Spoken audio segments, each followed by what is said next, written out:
Oh mec, aujourd'hui il y a ni géo, ni physique, ni philo. Putain, c'est rare ça, trois profs absents le même jour.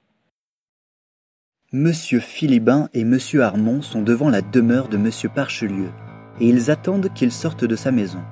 Mais celui-ci sort du bois qui borde son terrain, avec des bottes encore mouillées. Les deux espions décident de remonter ses traces. Pour sûr, elles mènent au fabuleux globe. Ils arrivent rapidement au bord d'un lac, une barque est cadenassée.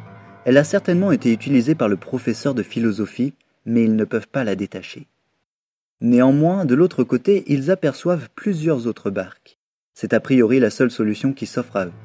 Ils rejoignent alors aussi vite que possible la rive d'en face. Après leur petit détour, les voilà de l'autre côté.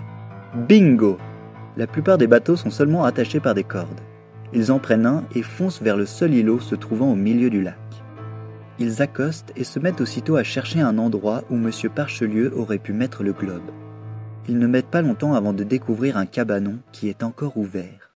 Monsieur Philibin comprend que Monsieur Parchelieu a eu le temps de revenir chercher l'objet pendant qu'ils faisaient leur détour. Il s'élance alors vers le bord de l'îlot et tombe à pic sur Parchelieu. Mais celui-ci a les mains vides. Philibin s'aperçoit qu'il s'est trompé.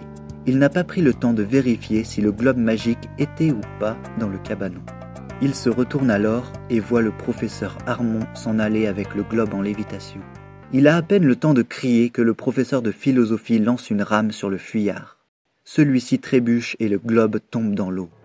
L'aquosité du lac se répercute instantanément sur le monde, et les professeurs se retrouvent alors condamnés.